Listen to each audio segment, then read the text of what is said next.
दोस्तों स्वागत है आपका लक्ष्य इंस्टीट्यूट में। आज का हमारा टॉपिक होने वाला है शिशुनाग वंश के बारे में। उसके बाद हम पढ़ेंगे नंद वंश के बारे में। पिछली वीडियो में हम हर्यक वंश के बारे में पढ़ चुके हैं। जैसा कि आपको पता होगा, हर्यक वंश का जो आखिरी राजा था उसका नाम था नाग दशक। तो नाग दशक की हत्या कौन करता है? शिशुनाग करता है। तो शिशुनाग जब नाग दशक की हत्या करता है उसके बाद एक नए वंश की स्थापना करता है।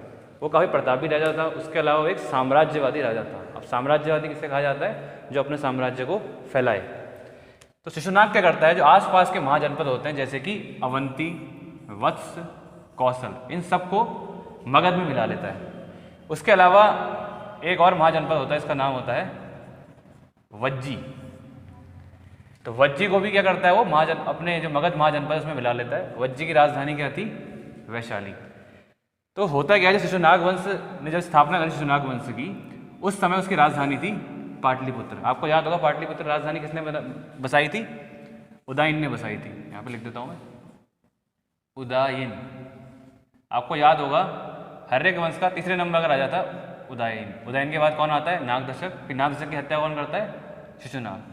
तो उदयन ने बसाई थी पाटलिपुत्र, इसे आज के टाइम में पटना कहा जाता है। तो ये शिशुनाग क्या करता है, पाटलिपुत्र को तो राजधानी रहने नहीं देता है, उसके अलावा एक राजधानी और बसाता है अपनी, उसका नाम था वैशाली। यानी कि दो राजधानी होती है उस समय पे मगध की। और वैशाली देखा जाए तो किस महाजनपद की राजधानी थी? पहले वज्जी की थी। तो दूसरी राजधानी बनाता क्यों? क्योंकि जो वज्जी के लोग होते हैं काफ़ी विद्रोही किस्म के होते हैं, तो उनको दबाने के लिए, उनको कुचलने के लिए एक राजधानी वो और बनाता है, वैशाली। उसके बाद क्या होता है, उसका जो बेटा होता है कालाशोक, वो बनता है नेक्स्ट राजा। तो कालाशोक के समय की सबसे महत्वपूर्ण घटना जो एग्जाम में कई बार आती है, वो है द्वितीय बौद्ध संगति। इसका कई बार जिक्र आ चुका है पिछली वीडियो में। तो द्वितीय बौद्ध संगति कब हुई है? 383 BC या 383 ईसा पूर्व में। स्थान क्या था? वैशाली। वैशाली आपको पता है दूसरी राजधानी थी। इस समय जो अध्यक्ष थे वो कौन थे? सबा कामी। ये भी पहले मैं आपको लिखा चुका हूँ, कई बार इसका जिक्र आ रहा है, तो काफ़ी इंपॉर्टेंट है एग्जाम के हिसाब से। दोबारा देख लेते हैं, द्वितीय बौद्ध संगति कब हुई है? 383 BC में। स्थान है वैशाली और अध्यक्ष कौन है? सबा कामी।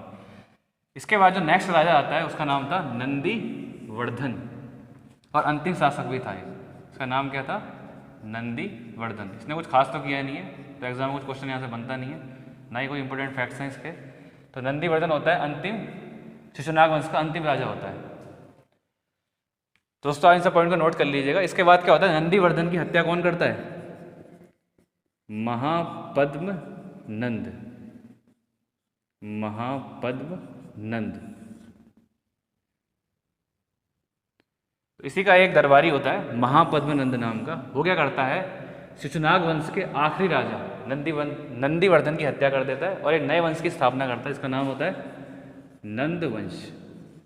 अभी इसी वीडियो में आगे पढ़ेंगे नंद वंश के बारे में, महापद्मनंद के बारे में पढ़ेंगे, घनानंद के बारे में पढ़ेंगे, है ना। आपको याद होगा चंद्रगुप्त मौर्य ने किसको हराया था? घनानंद को हराया था। उनकी हेल्प किसने करी थी? चाणक्य ने करी थी। इसी वीडियो में आगे हम देखने वाले हैं, तब तक इन पॉइंट को आप नोट कर लीजिए। दोस्तों अब हम पढ़ने वाले नंद वंश के बारे में। इससे पहले शिशुनाग वंश पढ़ चुके हैं। जैसा कि आपको याद होगा, शिशुनाग वंश का जो आखिरी राजा था उसका नाम क्या था? नंदीवर्धन था। तो नंदीवर्धन की हत्या कौन कर देता है? महापद्मनंद करता है, उसी का दरबारी होता है। तो महापद्मनंद उसकी हत्या करता है तो एक नए वंश की स्थापना करता है, उसका नाम क्या था? नंद वंश। सिर्फ दो ही राजा हुए इसमें, महापद्मनंद और घनानंद। तो महापद्मनंद का जो हमें बौद्ध ग्रंथों में नाम मिलता है, उग्रसेन भी मिलता है। तो महापद्मनंद का एक और नाम क्या है? उग्रसेन। उसके बाद जो नेक्स्ट राजा आता है वो है घनानंद। ये काफ़ी इंपॉर्टेंट राजा है। तो घनानंद के बारे में आपको बताया था। जो घनानंद है वो सिकंदर का समकालीन है। समकालीन किसे कहा जाता है? यानी जिस समय घनानंद मगध में राज कर रहा था उसी समय सिकंदर विश्व विजय पे निकल चुका था। या सिकंदर कौन से देश का था? मकदूनिया का। मकदूनिया आज के टाइम पे भी देश है, यूरोप में पाया जाता है। अब तो काफ़ी छोटा देश है। इसे इंग्लिश में कहते हैं मैसोडोनिया। मैसोडोनिया। उस समय यूनान का था। यूनान में एक जगह थी मकदूनिया, वहाँ का था सिकंदर। सिकंदर के बारे में हम नेक्स्ट वीडियो में डिटेल में पढ़ेंगे, जब आक्रमण करता है तो क्या चीज़ें होती हैं। उसके अलावा मौर्य काल के बारे में पढ़ेंगे। इस वीडियो में आते हैं पहले इस टॉपिक में। तो जो घनानंद होता है उसका समकालीन तो था, लेकिन घनानंद का इससे कभी युद्ध नहीं हुआ सिकंदर से। तो घनानंद का युद्ध हुआ किससे? घनानंद का युद्ध होता है चंद्रगुप्त मौर्य से। चंद्रगुप्त मौर्य से। आपको याद होगा चंद्रगुप्त मौर्य की हेल्प कौन करते हैं? इस युद्ध में उसको बचपन से ट्रेंड करते हैं कौन? आचार्य चाणक्य। इनके आगे आचार्य को लगता है कि टीचर थे, एक तरह के प्रोफेसर थे मेनली। तो कौन सी यूनिवर्सिटी में थे? तक्षशिला यूनिवर्सिटी में, जो आज के टाइम पे कहाँ है? पाकिस्तान में है।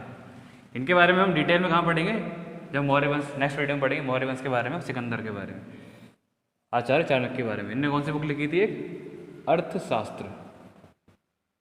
इस सब हम नेक्स्ट वीडियो में अच्छे से पढ़ने वाले हैं, ये काफ़ी इंपॉर्टेंट टॉपिक है। तो बात करें घनानंद की, इसको मिटा देता हूँ।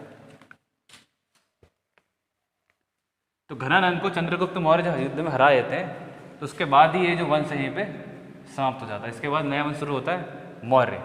अगर बात करें हम, विदेशी आक्रमण कई सारे हुए। सबसे पहला जो हमारे ऊपर आक्रमण हुआ है वो किसका हुआ है? ईरानियों का हुआ है। उसके बाद जो नेक्स्ट आक्रमण हुआ है हम पे किसका हुआ है? वो यूनानियों का हुआ है। यानी कि यूनान से कौन आया था? सिकंदर आया था। फर्स्ट कौन आए थे?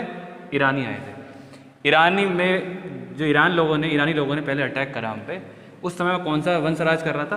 हकमनी। कौन सा? हकमनी। हकमनी वंश जो है उसका संस्थापक कौन है? साइरस था। तो साइरस पहले अटैक करता है इंडिया में, लेकिन वो विफल हो जाता है। उसके बाद उसका बेटा होता है, उसका नाम था दारा प्रथम। तो दारा प्रथम जब अटैक करता है, दारा प्रथम ने कब से लेकर कब तक राज करा अपने वहाँ पे? 522 से 480। ये लगभग कितना बैठ रहा है? 42 ईयर्स, 42 वर्ष। दोस्तों एग्जाम में आपसे ये सब नहीं पूछेगा इसने कब से कब तक राज करा, कब से कब तक करा। आपसे वंश पूछ सकता है। पहला अटैक किसने करा? ये काफ़ी बार एग्जाम में आता है, तो ईरानियों ने करा। और पहला असफल अटैक किसने करा? साइरस ने, क्योंकि ये असफल हो जाता है। लेकिन सफल कौन होता है? उसका बेटा दारा प्रथम। तो दारा प्रथम सफल हो जाता है। सिंधु के आसपास का इलाका, खास करके पाकिस्तान का, तो वहाँ पे जो ईरानी होते हैं उनका राज चलता है। ठीक है। मगध में किसका राज चल रहा है? जो अन्य वंश है, हर्यक वंश होगा, शिशुनाग वंश, मगध में वो लोग राज कर रहे हैं। ये मैं बता रहा हूँ आपको, बॉर्डर वाला इलाका जो पाकिस्तान वाला है, सिंध वाला इलाका है। ठीक है, इंडिया के नॉर्थ में पड़ता है जो। उस समय क्या होता है, दारा प्रथम के बाद ही अगला जो राजा आता है दारा थर्ड। दारा सेकंड आता है, फिर दारा थर्ड आता है। तो दारा थर्ड को कौन हराता है? जब सिकंदर वहाँ से पूरी दुनिया की विजय पे निकलता है, तो उस समय पाकिस्तान वाला इलाका जो सिंध वाला, वहाँ पे दारा थर्ड राज कर रहा था। दारा थर्ड कौन से वंश का है? हकमनी वंश का। तो दारा थर्ड को हराता कौन है? सिकंदर हराता है। और कब हराता है? 331 में। और वो युद्ध का नाम क्या था? अखेला का युद्ध। क्या लिखा है? अखेला। दोस्तों इससे डीप किसी भी एग्जाम में आपसे नहीं पूछेगा, सिवाय यूपीएससी को छोड़ के। तो ये जितने आपके नोट्स हैं काफ़ी इंपॉर्टेंट है, सबको नोट कर लीजिएगा। एक बार दोबारा बता देता हूँ। हकमनी वंश जो होता है, ईरान से पहला अटैक हुआ इंडिया में। हकमनी वंश का जो पहला राजा है, संस्थापक, वो है साइरस। साइरस अटैक तो करता है इंडिया में, लेकिन वो हार जाता है। उसके बाद उसका बेटा जो होता है दारा प्रथम, वो अटैक करता है और वो जीत जाता है। सिंधु नदी के आसपास का इलाका, पाकिस्तान वाला इलाका, उसको कैप्चर कर लेता है।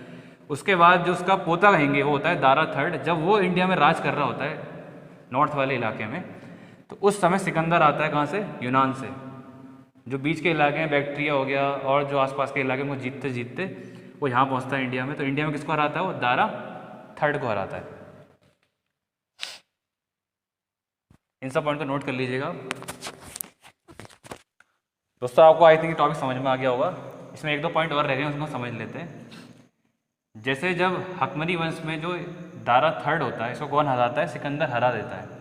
तो सिकंदर जब इसको हराता है, तो ये सिंधु नदी के आसपास वाला इलाका, जो पाकिस्तान वाला उधर वाला इलाका है, उस इलाके में किसका राज हो जाता है? सिकंदर का राज हो जाता है। लेकिन जब सिकंदर थोड़ा आगे और बढ़ता है, तो पंजाब में उसे राजा मिलता है। उसका नाम क्या होता है? पोरस। इसके ऊपर टीवी में शो भी आता था, पोरस के ऊपर, पोरस नाम से, आपने देखा होगा। तो पोरस जो होता है, पोरस का युद्ध किससे होता है? सिकंदर से युद्ध होता है। उसमें भी कौन जीत जाता है? वैसे 326 में होता है युद्ध, सिकंदर जीत जाता है। इस युद्ध के बारे में डिटेल में हम आगे अगली वीडियो में पढ़ने वाले हैं। इसके अलावा हम बात करें अगर, जो हकमनी वंश है यानी कि ईरानी है, जब वो इंडिया में अटैक करते हैं, तो उसके साथ साथ नई चीज़ें इंडिया में इंट्रोड्यूस भी करते हैं, यानी कि उनका कई सारे योगदान भी रहे इंडिया में। तो उनकी वजह से क्या होता है, खरोष्टी व अरमाइक लिपि ये इंडिया में आ जाती है। उससे छत्र प्रणाली का विकास हुआ था। छत्र प्रणाली की बात करें तो जैसे आपको पता होगा, मंदिरों में या घरों में, पुराने भवनों में ऊपर से छत्र लगते हैं। ये जो प्रणाली आई है वो कहाँ से आई है? किसका योगदान है उसमें भी? ईरान के जो हकमनी वंश है, जो वहाँ से लोग जिनने अटैक करा यहाँ पर आके बस गए थे, उन्हीं लोगों का ये मेनली 3 योगदान है। तो हम नेक्स्ट वीडियो में जो डिटेल में पढ़ने वाले हैं वो पढ़ेंगे हम सिकंदर के अटैक के बारे में। काफ़ी इंटरेस्टिंग फिगर है हिस्ट्री का। उसके बाद हम इसी में अगली वीडियो में हम पढ़ेंगे मौर्य वंश के बारे में, मौर्य वंश के बारे में पढ़ेंगे। दोस्तों नंद वंश से रिलेटेड जितने इंपॉर्टेंट फैक्ट हो सकते थे मैंने आपको बता दिए। इसके अलावा कोई आपका डाउट है, कोई क्वेश्चन है आपका, तो आप कमेंट सेक्शन में पूछ सकते हैं। हमारी वीडियो को कैसी लगी कमेंट सेक्शन में जरूर बताएं। तो मिलते हैं नेक्स्ट वीडियो में, तब तक के लिए जय हिंद।